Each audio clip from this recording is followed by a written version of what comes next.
নমস্কার,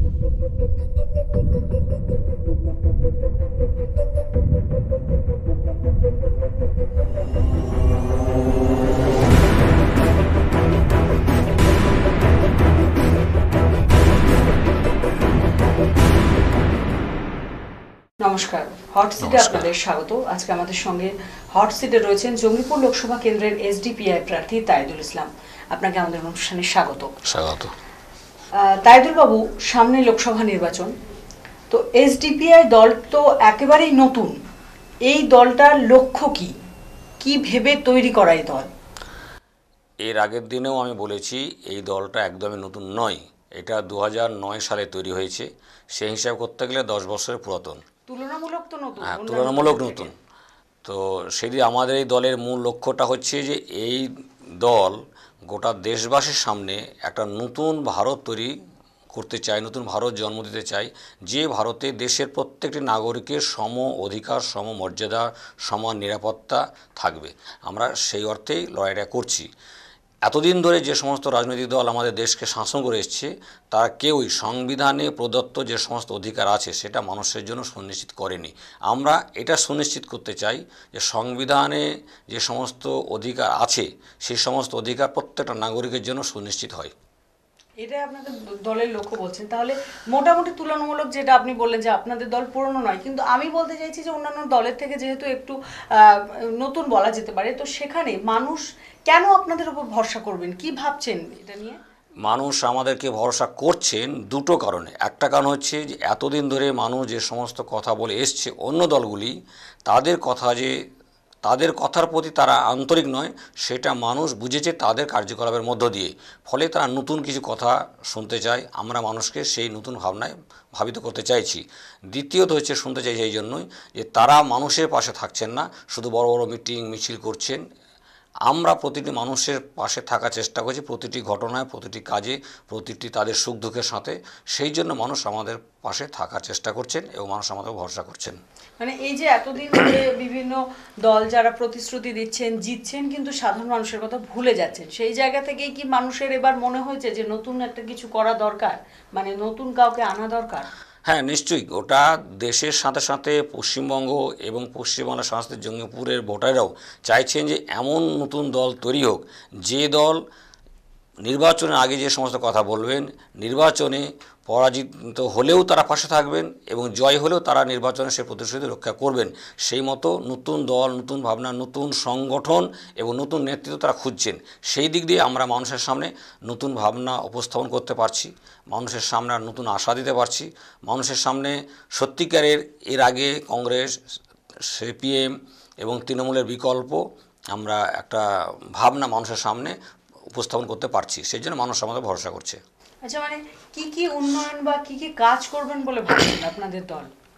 তার আগে আমি বলতে চাই যে জঙ্গিপুর লোকসভা কেন্দ্রে এতদিন ধরে যে অনুন্নয়ন হয়নি, মানে উন্নয়ন হয়নি, তার মাত্র দু একটা নমুনা আমি বলবো। একটা হচ্ছে এই যে ফরাক্কা থেকে যে ফিডার ক্যানেলটা বেরিয়ে আয়রনে এসছে, সেই ফিডার ক্যানেলের উত্তর দিকে এবং দক্ষিণ দিকে অনেক গ্রাম আছে, কয়েক হাজার মানুষ বসবাস করে। তাদের যাতায়াতের জন্য ওই ফিডার ক্যানেলের উপর যদি একটা ব্রিজ তৈরি করে দেওয়া যায়, তাহলে দুই পারের মানুষ 5 মিনিটের মধ্যে যাতায়াত করতে পারে। কিন্তু ওই মাত্র ব্রিজটার অভাবের জন্য এক পার থেকে অন্য পার যেতে দিলে তাদেরকে প্রায় 2 থেকে আড়াই ঘন্টা ঘুরে যেতে হচ্ছে। এর আগের এমপি প্রণব মুখার্জি, তিনি 2004 সালে কথা দিয়েছিলেন এবং উদ্বোধনী করেছিলেন যে আমরা ওই নদীর উপরে আমুহা ব্রিজ তৈরি করে দেব। কিন্তু তারপরে উনি এমপি হয়েছেন, দুবার হয়েছেন, তার ছেলে দুবার হলো, কিন্তু সেই আমুহা ব্রিজটা তৈরি হয়নি।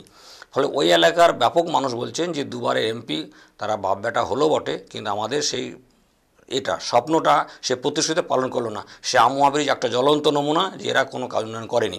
আর একটা নমুনা হচ্ছে খড়গ্রাম বিধানসভার একটা অঞ্চল হচ্ছে ঝিল্লি অঞ্চল।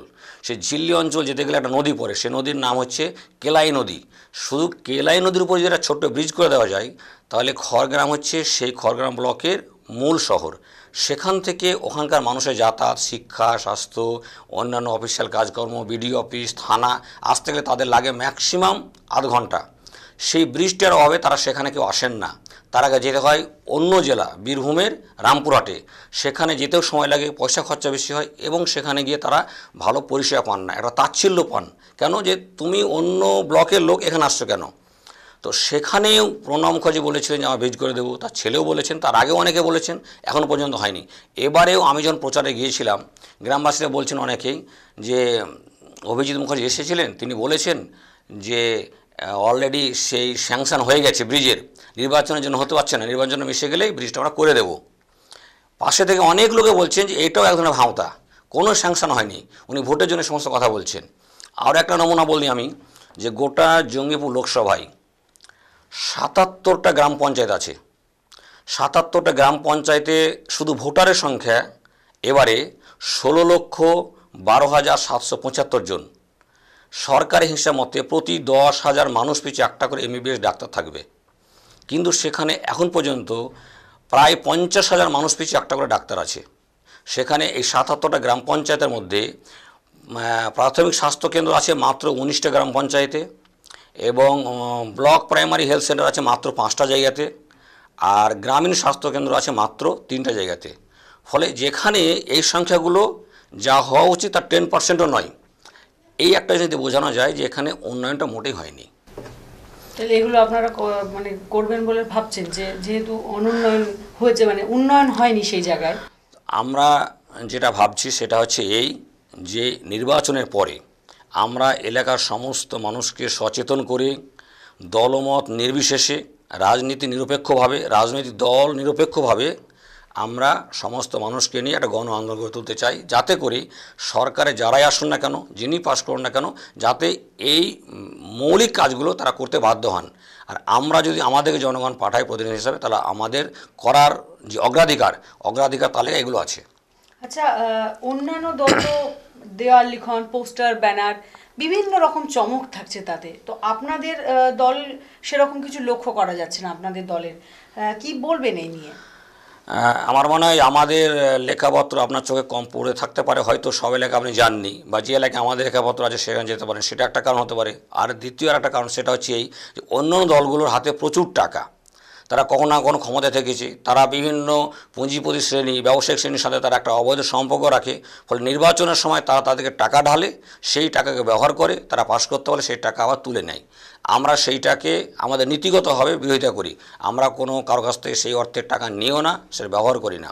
তৃতীয় একটা কারণ আছে, সেটা হচ্ছে এই, যে আমরা ওই লেখালেখি, প্রচার, বাহ্যিক যে প্রচার, সেই প্রচারের উপরে আমরা গুরুত্বটা কম দিচ্ছি। আমরা দিচ্ছি man to man, voter to voter, house to house, পাড়ায় পাড়ায় গ্রুপ বৈঠক, এবং কোথাও পাড়ায় গিয়ে 10 জন, কোথাও 20 জন, 30 জন লোককে ডেকে সেখানে মিটিং বোঝাচ্ছি, মানুষের কাছে গিয়ে বাড়ি বাড়ি গিয়ে মানুষকে বোঝাচ্ছি।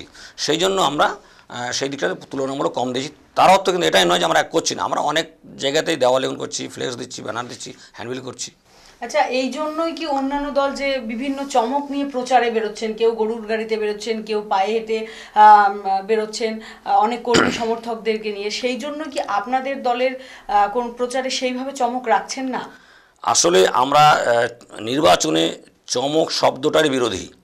অন্যান্য রাজনৈতিক দল চমকটা দিচ্ছে এই জন্যই যে তারা জানে চমক না দিলে মানুষের, ভোটারদের সামনে মুখোমুখি হলে তারা প্রশ্ন করবেন, আমরা উত্তর দিতে পারবো না। সেই সুযোগটা না দেওয়ার জন্যই, যাতে না দিতে হয়, সেই জন্য তারা চমক সৃষ্টি করছেন, এবং এই চমক সৃষ্টি করে তারা মানুষকে তাদের আসল যে প্রশ্ন জনগণের, সেখান থেকে দূরে সরে রাখতে চাইছেন। চমক দিলে চমক না দিলে মানুষ প্রশ্ন করবে যে আপনি তো গত বছর এই কথা বলেছিলেন, এই প্রশ্ন করতে যেন না পায়, তার জন্য চমকটা দিতে চাইছেন না। আমরা আর একটা কারণে এই চমকটা দিতে চাইছেন এই জন্যই, যে মানুষকে সঠিক কথাটা বলা, মানুষকে তথ্যপূর্ণ কথা বলা, যুক্তিপূর্ণ কথা বলা, মানুষ যাতে করে তার স্বাধীন বিচার বিবেচনা দিয়ে ভাবতে পারে কাকে ভোটটা দেবো আর কাকে দেবো না। আমরা চমক দিয়ে মানুষের আবেগকে উস্কাতে চাইছি না, আমরা মানুষের সামনে মানুষের সমস্যা নিয়ে আমাদের ভাবনা বলতে চাইছি, দলের ভাবনাটা বলতে চাইছি। মানুষের সাড়া পাচ্ছেন কিভাবে? আমরা তো মানে বলবো কি, আমরা অপ্রত্যাশিত সাড়া পাচ্ছি। আমরা যেখানে যেখানে যাচ্ছি দেখা যাচ্ছে যে মানুষ আমাদেরকে নিজে থেকে এসে পরিচয় করছে, ডেকে নিয়ে যাচ্ছে, বাড়িতে নিয়ে গিয়ে আপ্যায়ন করছে, দুপুরবেলা হলে বাড়িতে নিয়ে গিয়ে তারা খাওয়া দাওয়ার ব্যবস্থা করছে। ফলে আমরা অভূতপূর্ব সাড়া পাচ্ছি, যেটা আমাদের কাছে অপ্রত্যাশিত।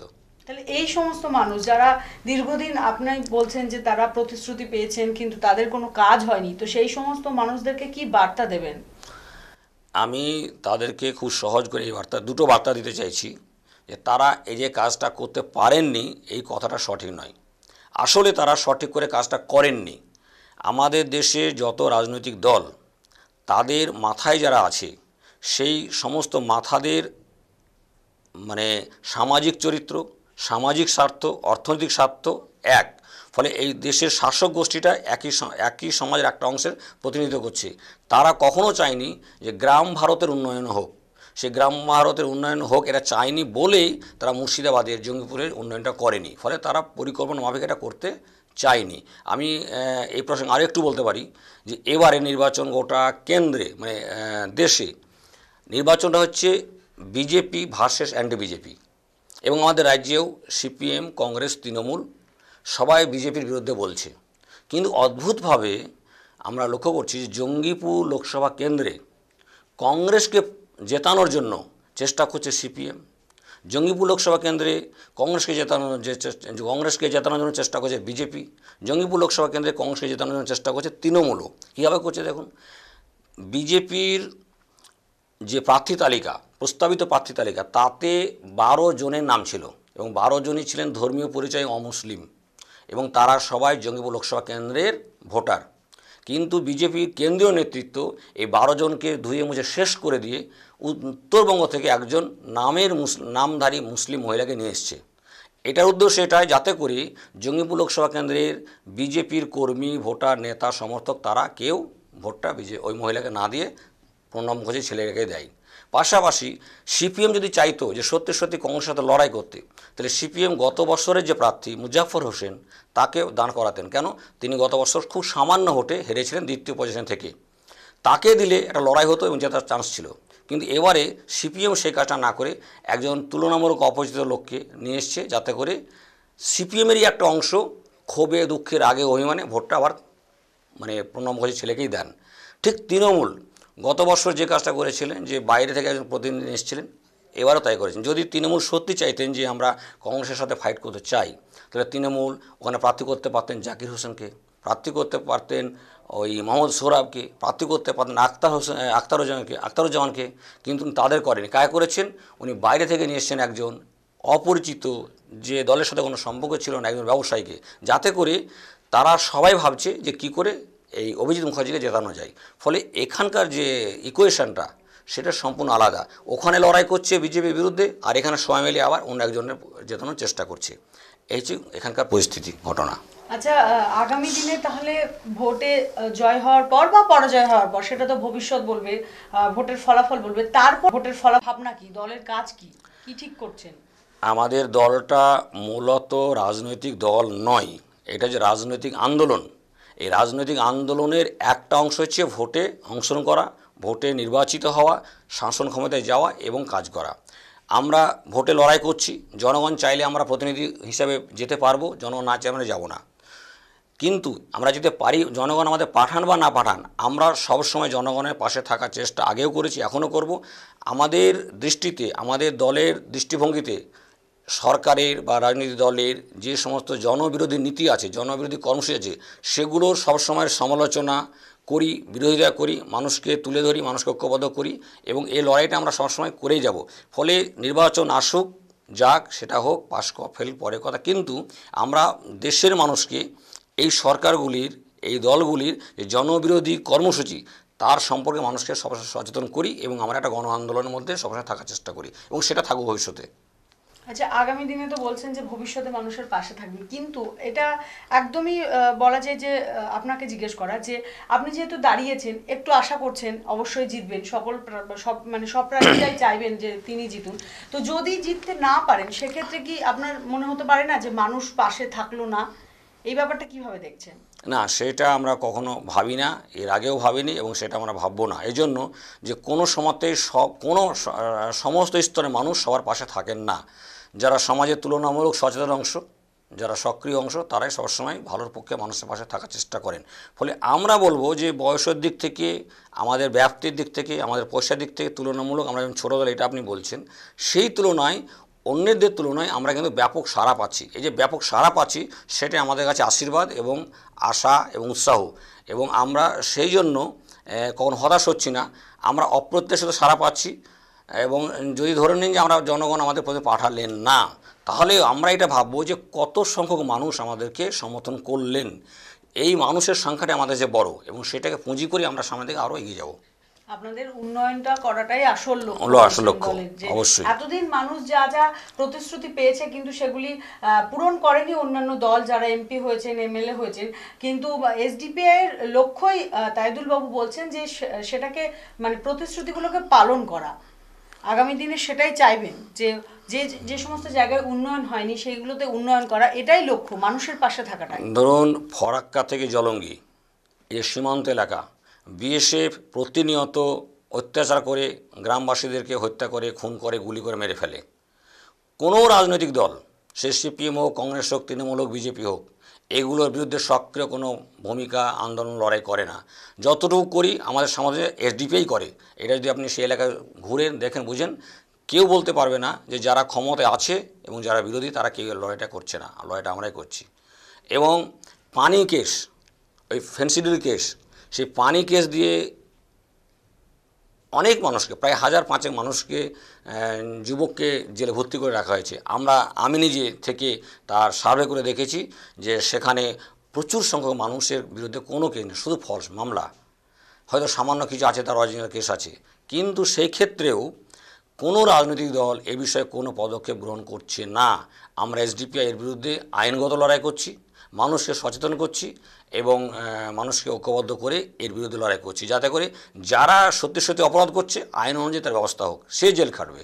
কিন্তু যারা অপরাধী নয়, রাজনৈতিক দলগুলি তাদের প্রতিহিংসা পূরণ করতে গিয়ে, তাদের স্বার্থ পূর্ণ করতে গিয়ে কেন সাধারণ মানুষকে জেলে পচাবে?